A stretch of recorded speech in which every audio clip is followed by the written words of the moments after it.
Hello there, and welcome to the scruffy-looking Nerd Herders podcast. I'm your host, Tyler, bringing you news on all things nerd and geek related.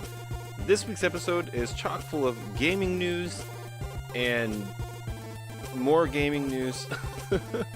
So, here we go. First things first in the gaming report. On the heels of the newest Destiny 2 puzzle stumping players and requiring Bungie to change their course with the game, Bungie announces that they are leaving Activision and taking Destiny with them as well. This seems to be a well-received move from the majority of the fans, and distancing yourself from Activision at this point in the game just seems like a really smart financial decision. And this comes from Kotaku. This development comes after years of tension between the two companies, tension that has existed since before the first Destiny even shipped. Bungie, the studio that created and has led development on the franchise, told employees during a team meeting this afternoon, framing it as a fantastic news for a studio that has long grown sick of dealing with its publisher. Employees cheered and popped champagne, according to one person who was there. "We have enjoyed a successful 8-year run and would like to thank Activision for their partnership on Destiny," Bungie said in a blog post today. "Looking ahead, we're excited to announce plans for Activision to transfer publishing rights for Destiny to Bungie. With our remarkable Destiny community, we are ready to publish on our own, while Activision will increase their focus on owned IP projects." Destiny, which first launched in September 2014, has had a long and rocky road through expansions, updates, and its sequels. The most recent major entry in the franchise, Destiny 2 Forsaken, was beloved by players but failed to meet Activision's, quote, sales standards. One of the most significant tensions between Bungie and Activision had long been the annualized schedule, which mandated the release of a new Destiny game or expansion every fall. Now, separated from Activision, Bungie will no longer be constrained to that schedule. "We'll continue to deliver on the existing Destiny roadmap, and we're looking forward to releasing more seasonal experiences in the coming months," the company said, as well as surprising our community with some exciting announcements about what lies beyond. For now, it appears to be business as usual for Destiny 2. Activision said on Twitter this afternoon that the game would remain on Blizzard's Battle.net, and Bungie says the transition is already underway in its early stages. Bungie also has a brand new game in development, thanks to a $100 million investment from NetEase. Now, this news comes during a rough time for Activision, which recently went through an executive shakeup and has been cutting costs at its biggest subsidiary, Blizzard. Activision's stable of mega franchises has grown significantly smaller, having abandoned Skylanders and now losing Destiny. Two of the publisher's other studios, High Moon and Vicarious Visions, had been working on expansions and content for Destiny 2. It's unclear what they will helm next. This comes on the heels of the Destiny 2 puzzle. So on Tuesday, Destiny 2 opened up Burgugia Forge, the fourth and final activity in the game's recent Black Armory content pack. There was a catch, though. For everyone to access it, at least one player in the world would have to solve a fiendish puzzle called Niobe Labs. This puzzle turned out to be so hard, in fact, nobody could actually finish it, which led developer Bungie to change its mind yesterday and open up the Forge to everyone anyway. While coming together as a community to solve puzzles can be fun, setting this puzzle up as a gate between you and new content that you want to play has not been an ideal experience, a Bungie rep wrote on the company's blog yesterday. As such, we will be decoupling the puzzle from the final offering of the Black Armory. True to its word, yesterday afternoon, Bungie opened up the Forge to everyone. When the update went live on Tuesday, January 8th, secret hunters and streamers immediately started tackling Niobe Labs, a room in which they had to fight enemies and solve a series of increasingly elaborate puzzles that involved shooting buttons, decoding runes, and performing tricks so complicated that even just reading about them is enough to make you dizzy. Bungie's goal was to create a shared community moment, not unlike the quest for Outbreak Prime and other elaborate treasure hunts that Bungie has put into Destiny over the years. But, as the studio acknowledged, it might not have been a wise move to restrict content from everyone until the most hardcore of hardcore players figured out how to solve the Neo Blabs puzzle. We love trying new things with Destiny, but we're also flexible enough to pivot when you point out room for improvement. We'll continue to monitor the conversation about this event and learn from your feedback as we create future content releases, the company said. Bungie and crew clearly wanted to recapture the sense of mystery and camaraderie that players felt during legendary Destiny events, but locking content behind something so elaborate forced players expecting new stuff on Tuesday to wait around and just watch streamers until the puzzle was solved.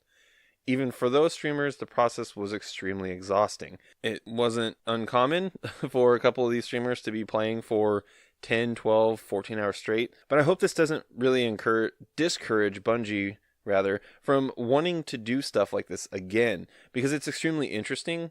And I even got suckered into watching some Destiny 2 Twitch streams of groups trying to solve the puzzle, and I haven't even played Destiny 2 in almost a year. So, I mean, it brought me back to watching other people play it. But I feel like if they would just tone back the difficulty of the puzzle just a few notches, I think they'd have some great community puzzles available for everyone to work together and solve. I hope Bungie doesn't back off from these creative ideas, because they're really fun ways to get their community engaged into the game again. And it's really an easy way to get marketing for your game, because people are going to be streaming your game. People are going to be doing YouTube highlights for your game. Like, it just makes sense. But with this, quote, divorce from Activision, I believe this will allow Destiny 2 players to get more frequent content patches like this, because it won't have to go through Activision's approval process anymore. This will allow Bungie to focus back on the community again, how they were with Halo. I mean, rather than trying to appease shareholders through Activision with microtransactions and treating their game, like their players, like, you know, whales for those microtransactions. I'm hoping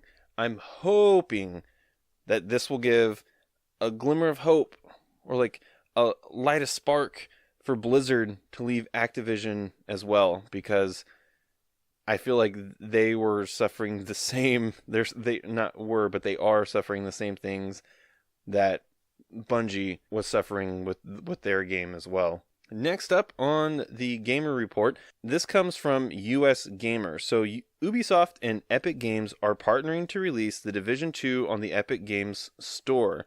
Pre-orders for the Ultimate Gold and Standard Editions of The Division 2 on PC are already available on Epic's online storefront, and will also include access to the game's upcoming private beta. The press release says that any pre-orders previously placed elsewhere will still be honored, which seems to suggest that outside of the Ubisoft store, The Division 2 will only be available on Epic Games Store going forward. When asked about it, Ubisoft representative responded, "We currently have no plans on releasing Tom Clancy's The Division 2 on Steam." They also added that it will work to integrate key components of Ubisoft's Uplay and Epic's online services to provide gamers from both ecosystems with more seamless social features and interoperability. That's an odd word. Ubisoft will also be working with Epic Games to, quote, partner on additional select titles to be announced during the coming year, end quote. Ubisoft is the latest major game developer to skip Steam for a major video game launch. Companies like Bethesda and Activision have already skipped Steam when releasing their most recent major releases. Bethesda sold Fallout 76 exclusively on the Bethesda store, which that really didn't work out too well for them, while Activision released Call of Duty Black Ops 4 on Battle.net, which oppositely worked out really well for them. One of the reasons why big companies are leaving Steam is simply because of Valve's 30% cut on revenue generated from Steam sales. When Epic Games announced its competing online store, the company also detailed its more competitive 88 to 12 split revenue sharing model. So 88% will go to the developers, as opposed to Steam's 70 to 30 split. Epic Games CEO Tim Sweeney specifically cited this competitive revenue model in his statement following the news. Quote, "As longtime fans and partners of Ubisoft, we're thrilled to bring a range of awesome Ubisoft games to the Epic Games Store," he said. Although Steam recently announced some changes to its revenue sharing model that will see developers take a 75-25% split on revenue over $10 million in sales and an 80-20% split on revenue past $50 million, that's still not as much as what Epic is offering developers as a bottom line. Games on the Epic Game Store will see even more revenue if they develop their titles using Epic's Unreal Engine. Now, some of the things that I'd seen from this and other articles and stuff like that, where people were posing the question, could Epic possibly become a legit competitor for Steam? And to that I say they're already well on their way. Whereas Steam is a more mature, established storefront, Epic has already certainly came a long way. It's absolutely massive now. This doesn't really affect me per se, as if I were to play Division 2, it'll probably be on the Xbox One with my boys. But I think this is great. We saw the first movement away from Steam when EA pulled their games for Origin. Then we most recently saw, like I said, Bethesda pull Fallout 76 for their own thing, which arguably didn't work for them. Then Call of Duty, Black Ops 4, and Battle.net. But this is probably the first time we've seen a third-party developer has defected from Steam and went to a rival store. Even though Ubisoft, you can still buy your Ubisoft games through their Uplay PC market, but this move is definitely one of a business savviness style type of move, because Ubisoft knows that Epic is just making truckloads of cash on Fortnite. The game just practically prints money, and they know that the Epic's game store launcher, it's going to bring in players. So they know Fortnite players are going to come in, they might see an Ubisoft game, and they'll purchase it. And that's why you would want your games in another marketplace as well as your own store.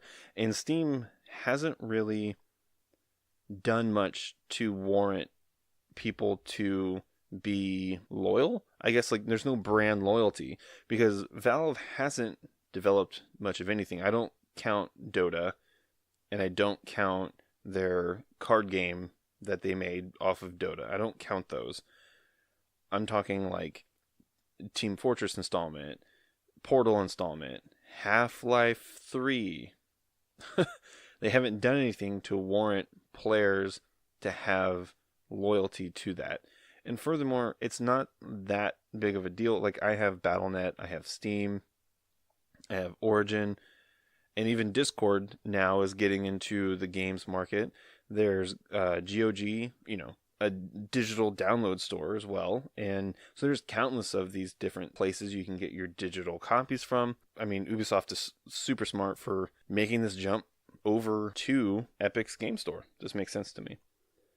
Third on the list, in a recently released story, Blizzard revealed that everyone's favorite Overwatch dad, Soldier76, had once had a boyfriend. This short story it's really well written. It's very subtle, but for many people, it's not enough to celebrate.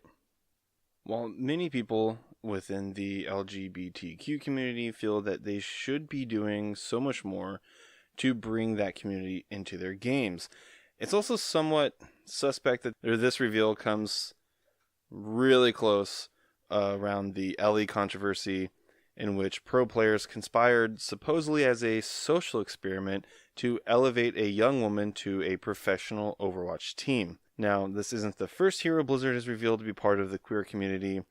Back in 2016, they published the comic Tracer Reflections, which starred Tracer on a quest to find her girlfriend Emily a Christmas gift. But this actual announcement itself came in the form of a short story called Bastet. I'm probably pronouncing that incorrectly, published online by Blizzard. It follows the exploits of the healer sniper Ana Amari as she encounters Jack Morrison, aka Soldier 76, while attempting to assassinate a brutal dictator in Cairo, Egypt. The story, penned by Overwatch's lead writer Michael Chu, manages to convey quite a bit about the two Overwatch heroes, and even a little bit of insight into the character Reaper. However, there's a wider context to everything in life. If we take that context into account, the release of this story and the way Blizzard handles these types of reveals in such a nonchalant manner could be handled in a more proactive manner than they have been up until now. Like I said earlier, the timing of this announcement seems really convenient since January 2nd, when Overwatch Contenders Team Second Wind announced a recently signed player would be stepping down. The professional Overwatch community has been embroiled in the Ellie controversy. People discovered that Second Wind, a team in Overwatch Contenders, the professional stepping stone to Overwatch's league's high-profile competitions, had signed a new player going by the name Ellie. It was an exciting move with the potential to make the professional Overwatch scene more diverse, with its first woman competing after many had been driven off by harassment. Unfortunately, due to the backlash and harassment directed towards Ellie, she pulled out of competing just before her first game. In the days following Ellie's departure, it came out that Ellie did not in fact exist, but was a fraud created by a player with the battle tag Punisher, and several accomplices to pose as witnesses, culminating in an official statement from Blizzard on January 6th. Now, this controversy currently dominating professional Overwatch discourse isn't a good look for the players involved, or the teams, or the league itself, or the game. So, the January 7th announcement of Soldier 76 gives the game a major positive PR boost, and it shifts the story away from negative narratives about harassment in the community and the subset of toxic players. Those two facts together make for a situation where it looks like Blizzard used this announcement for PR stunts. The update that rebalanced Overwatch this past week and gave the community the Bastet short story has clearly been in the works for a bit. However, nothing about this story or what was included in the update itself directly speaks to Soldier that couldn't have been done since Jeff Kaplan teased the update on January 4th. It's not a huge stretch to consider that a huge company might leverage an upcoming short story release to include a brief allusion to an LGBTQ character, but of course, whether or not any last minute edits happen doesn't change the timely update and how it looks to those following the controversies surrounding Overwatch.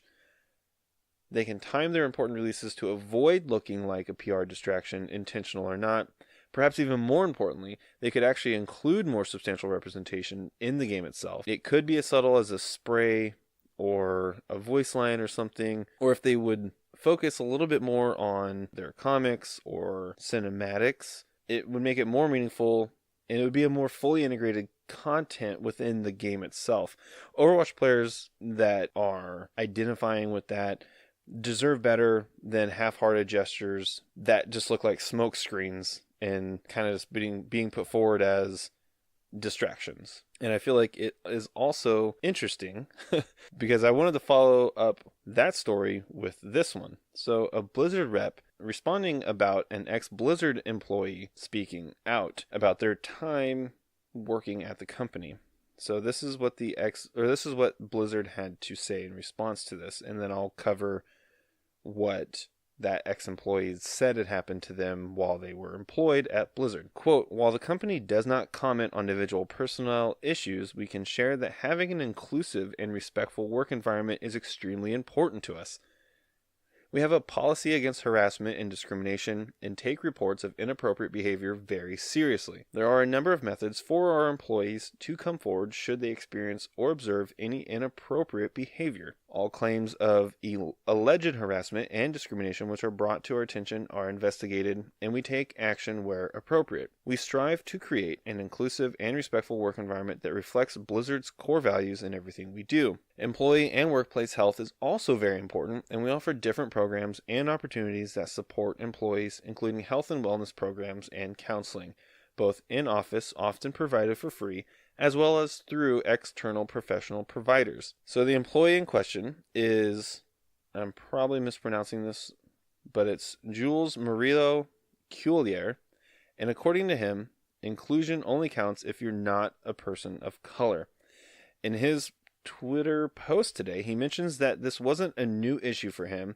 He even stated that he's reached out to seek legal action in the past with help from the Equal Employment Opportunity Commission. He stated in his open letter that the racial abuse started back with his time supporting the Hearthstone esports circuit, where he was the victim of racial abuse and discrimination during April to December of 2016 until I was transferred to the Blizzard Esports Business Operations Team, end quote. He first joined the Hearthstone Esports team as a temporary assignment back in 2016. There he reveals what a typical day was like, often with 2 to 3 a.m. wake-ups. Despite the long hours and demanding work schedule, he mentioned that he kept powering through since this was a temporary position. From there, he finally made the full-time job he was aiming for, and the teamwork allegedly stopped. He mentions that it was a daily occurrence to have his race be used as a means to ridicule him, and following a conversation about Mexican culture, he was deemed sexist from his coworkers. He then said that the jokes continued so badly that he contemplated suicide. The jokes regarding my machismo and me being Mexican would only become more frequent and finally culminate in the events that started my descent into literal madness. I was diagnosed with major depression and would later develop anxiety, getting weekly anxiety attacks, then panic attacks, nervous breakdowns, one of which I almost took my life, and finally suicidal thoughts. I had measured the amount of rope I would need, the knot, and the place of where I was going to do it in Christmas. As for why he chose now to step forward, he mentions, I write this today because the Soldier 76 announcement and subsequent tweets I did triggered me. The reason why it triggered me wasn't the message, but who it was coming from. Blizzard Entertainment. The idea of inclusion, of representation, and, quote, every voice matters, and think globally never meant that for me and other people of color I have spoken to. Because up until recently, in the last 2 years, has the community had some representation and initiatives, but are we really represented? With Blizzard's response, it shows that there are always two sides to the story, but the environment showcased in this former employee's retellings is very difficult to dismiss. Now, this also comes along with Activision essentially forcing or offering payment to Blizzard employees to essentially leave the company. Like, they're going to essentially pay them off to leave the company, so that way Activision could save money and cut costs at Blizzard. So, I mean, this is just kind of telling, especially with the stuff with Bungie earlier in this episode, that maybe Activision is causing, I wouldn't even say maybe, Activision is definitely causing more harm than good within the gaming industry at this point, because there's been other reports from like Kotaku where employees from like the Diablo team have said that it's just been literal hell ever since Activision took over. They don't trust them with their IPs that they've worked so hard on. There's a lot of catering to investors, as we saw with Diablo Immortal. That was clearly just a way for the Diablo team to cater to the investors of Activision, and stuff like this, where, it was this guy was clearly having issues. He was going forward. No, nothing was being done, and it's just sad. And I also wanted to try to use this as an example of, if any of you guys listening have any suicidal thoughts, or if you're contemplating it, or anything of the sort, please reach out, ask for help, and not even just putting it all solely on you. If you see somebody and you think, hey, they're kind of not themselves, they're kind of acting differently, or if they're acting the same but you can kind of tell something's a little off, just reach out, ask someone, talk to them. It takes just a few words, and that's all it takes. Because, this is a conversation that's pretty close to me, so it's always disheartening, I guess is the correct term to use, whenever I hear about this kind of stuff, especially someone who was clearly passionate about his job. He worked those long hours when it was just a temporary part-time position, and then he got the full-time job, and then that's whenever he was really starting to get shafted. So clearly this guy was passionate about what he did, and he faced this kind of, BS, and it almost pushed him to the point of ending his life. And to me, that's sad. That's heartbreaking. So, like I said, reach out and talk to someone. The only real movie, TV news that I'm going to discuss this week is Jerry Conway, the creator of The Punisher, has spoken out recently on military and law enforcement using the Punisher logo and emblazing it on their squad cars on their military uniforms, stuff like that. And this comes from IO9. Because of Frank Castle's military background with the Marines and his penchant for enforcing justice using guns, iconography related to the Punisher has become particularly popular amongst certain groups of active law enforcement and those in the armed services. The character's creator, Jerry Conway, thinks that it's ill-advised and offensive. In a recent interview with Sci-Fi Wire, Conway, who created the Punisher with artists John Romita Sr. and Ross Andru in the early 70s, reflected on how many police officers and members of the military have co-opted the character's skull logo as a symbol. Conway told them he never meant for the character to be seen as someone to emulate or to look up to. Frank Castle, he explained, represents everything broken and wrong with our justice system, and it's, quote, disturbing to see authority figures embracing this symbol. He goes on to say, the Punisher is supposed to indict the collapse of social moral authority and the reality some people can't depend on institutions like the police or the military to act in a just and capable way. The vigilante anti-hero is fundamentally a critique of the justice system, an example of social failure. So when cops put Punisher skulls on their cars, or members of the military wear Punisher skull patches, they're basically sides with an enemy of the system. They are embracing an outlaw mentality. Whether you think the Punisher is justified or not, whether you admire his code of ethics, he is an outlaw. He is a criminal. Police should not be embracing a criminal as their symbol. It goes without saying, in a way, it's as offensive as putting a Confederate flag on a government building.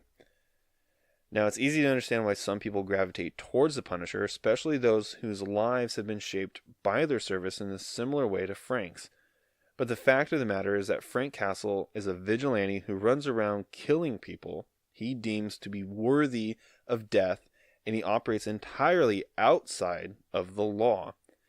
Conway said anyone putting a criminal symbol on a police car is, quote, making a very ill-advised statement about their understanding of the law. Within the world of comics, you can twist yourself into knots justifying his actions and claiming that the character never kills innocent people, but the same cannot be said of police officers and military people who are entrusted with the responsibility of protecting the public and citizens, and sometimes, but nowhere near often enough, being held accountable for gross overuses of their power here in the real world. I've seen commenters on Facebook and Twitter say, well, he should just be thankful that these officers and soldiers want to rep his logo. And to that I say, bullshit, because those people are completely disregarding this man's point. I saw this time and time again when I was doing graphic design. Police officers or wives of police officers would come in wanting a variation of the Punisher's skull with like an American flag or a blue stripe, or the Punisher skull with a quote like, God will sort him out. And not only did that make me extremely uneasy being around them, that a law enforcement officer would even want that, it's just downright disgusting. Especially in this modern climate that we're in with police and civilian relations, where there's more and more of a divide between trusting the police and not trusting them. So I just feel like this is one thing that I've said it numerous times, especially considering the fact that Frank Castle has even murdered police officers, government officials, I mean, because he deems them as being evil. I mean, if that's not telling you something as to why these people should not be looking up to someone like this. And furthermore, if that's what they're gleaning from this character, that he is the law, they obviously completely miss the point. Like Jerry said, they're completely missing the point of what his character was created for, which was the symbol of there was a breakdown in law and order. And that's why it's so prevalent, like, or I wouldn't say prevalent, popular now, again with the Netflix show. Not just, I mean, it's a well-written show, and John Bernthal is hands down the best Frank Castle / Punisher that I've ever seen, but because there is such that divide now with the citizens and with the law enforcement, and the government in general. That's another reason why it's so popular. And I wouldn't even say on, I don't want to get completely political, but either side of the political spectrum, right wing, left wing, these, like, they both enjoy the show. And it's because both sides, there's that political divide. So the last segment I'm going to discuss, and it's not really a segment. So basically, my son and I and my fiance, she has decided to join us on this Naruto endeavor. We started Shinobi Sundays, so every Sunday is when we're going to be watching Naruto, and every Sunday I'm going to be making homemade ramen. This last week, I made some ramen. I seared some pork, and I made like this really delicious soy sauce with brown sugar glaze that I put on it, and I baked it in the oven. And while it was baking, I made the broth, which was at first not like, it wasn't as good as I was hoping it would be, but I added some stuff to it, made it taste really good, and it all came together with like some soft boiled eggs, and it was pretty damn good. But I'm going to be attempting to be making different kinds of ramen. So this last week I made pork. I'm thinking this week I'm probably going to do some chicken miso ramen maybe. I haven't decided. With Naruto, we are now at the Chunin exams, where they're in the Forest of Death, and I think we're on we're getting ready to start episode 31. So, pretty exciting stuff getting ready to happen. He's really excited about it. My fiance is super excited about it. She's actually really getting into the show. She's really liking the characters. Yeah, and it's going really well. So, that's where we are on that Naruto Shinobi Sunday update. So, this brings me to the very end of the show, and I just want to thank you for sticking around, listening to me ramble on about all these different topics and subjects. I appreciate it. You can find me on all the social medias. I'm on Facebook, Instagram, and Twitter at SLNH Podcast. You can find me at slnhpodcast.com. I have merch on there that you can check out and buy, and you can rep the Nerd Herders podcast. The podcast is on iTunes, it's on Google Play, it's on Spotify, it's on Stitcher, it's on Podbean. But if you're on iTunes, if you dig the show, guys, please be sure to give a rating, because that helps other people discover the show, and I can grow, and I can do more stuff. I can do more giveaways. If I can get up there, get more people listening, possibly get sponsors, I could be able to get that kind of stuff going for you guys, because I want to be able to give back to you. And guys, this is Tyler from the scruffy looking Nerd Herders podcast signing off, and may the Force be with you.